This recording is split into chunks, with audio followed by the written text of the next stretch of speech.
আসসালামু আলাইকুম। এই মুহূর্তে চ্যানেল আই সংবাদে আমন্ত্রণ জানাচ্ছি আমি রিদিতা রেজা। শুরুতেই জানিয়ে দিব সিটিসেল সংবাদ শিরোনাম। কাদের মোল্লার মৃত্যু পরোয়ানা জারি, মানবতা বিরোধী অপরাধে প্রথম রায় কার্যকরের আনুষ্ঠানিক প্রক্রিয়া শুরু। জটিলতা থাকলেও সমঝোতা হলে নির্বাচন পেছানোর কথা বিবেচনা করবে কমিশন, তারাঙ্কর সঙ্গে সিইসি বৈঠক। গ্রহণযোগ্য নির্বাচন দেখতে চায় জাতিসংঘ, সুষ্ঠু পরিবেশ ও সব দলের অংশগ্রহণ নিশ্চিত হলে অংশ নেবে জাতীয় পার্টি। ৭২ ঘণ্টা অবরোধের দ্বিতীয় দিন সাতক্ষীরায় আওয়ামী লীগ কর্মী নিহত, জেলায় জেলায় বিক্ষিপ্ত সংঘর্ষ, ভাঙচুর, আগুন। এবং ম্যান্ডেলাকে রাজস্বিক শেষ শ্রদ্ধা নিবেদনের প্রস্তুতি সাউথ আফ্রিকায়, বৈষম্য বিরোধী মহান নেতার জন্য সব ধর্ম বর্ণের প্রার্থনা।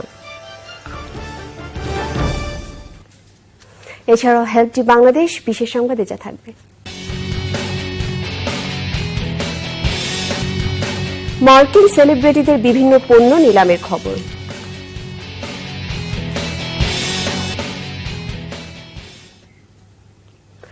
জামায়াত নেতা আব্দুল কাদের মোল্লার মৃত্যুদণ্ড পরোয়ানা জারি করেছেন আন্তর্জাতিক অপরাধ ট্রাইব্যুনাল ২।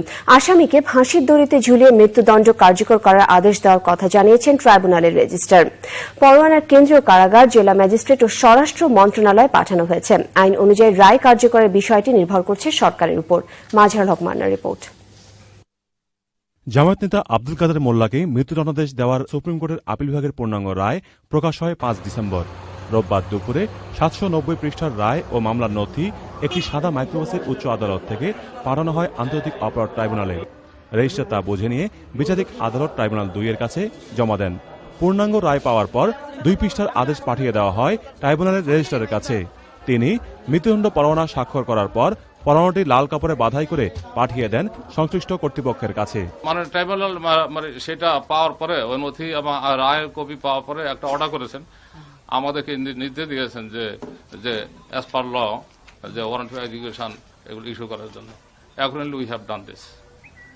আইন অনুযায়ী মাননীয় ট্রাইব্যুনালের নির্দেশে আসামিকে প্রদত্ত মৃত্যুদণ্ডের সাজা কার্যকর করার জন্য ওয়ারেন্ট অফ এক্সিকিউশন সহ সংশ্লিষ্ট রায়ের কপি ঢাকা কেন্দ্রীয় কারাগার, স্বরাষ্ট্র মন্ত্রণালয় এবং ঢাকার জেলা ম্যাজিস্ট্রেট বরাবরে প্রেরণ করা হয়েছে। তার মৃত্যু না হওয়া পর্যন্ত তাকে ঝুলিয়ে ফাঁসির রায় কার্যকর করার আদেশ দেওয়া হয়েছিল।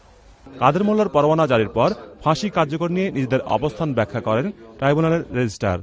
আইন অনুযায়ী এক্সিকিউশন ওয়ারেন্ট পাওয়ার পরে জেল কর্তৃপক্ষ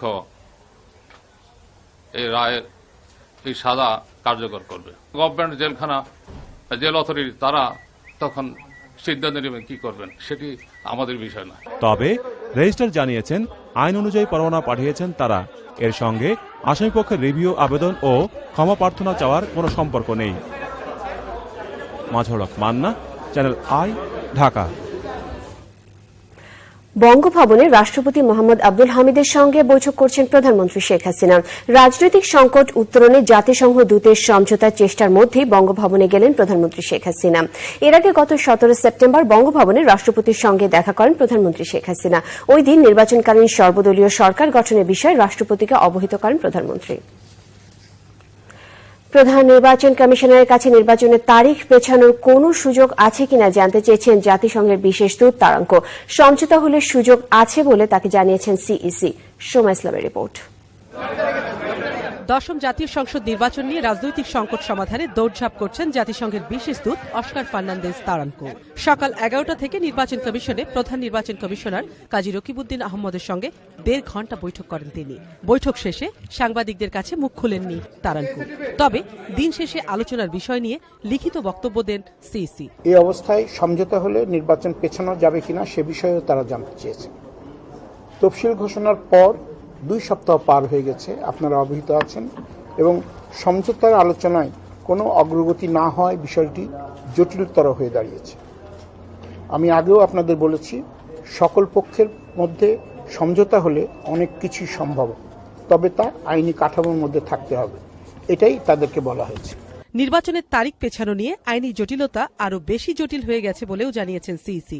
যেহেতু জাতিসংঘের প্রতিনিধি দল সংশ্লিষ্ট সকলের সাথে আলোচনা করে সকলের অংশগ্রহণে শান্তিপূর্ণ ও গ্রহণযোগ্য নির্বাচন করার পথ বের করার চেষ্টায় আছেন, সেহেতু এই মুহূর্তে আমাদের বেশি কিছু বলা সমীচীন হবে না, বরং আমরা সকলেই আশায় থাকি।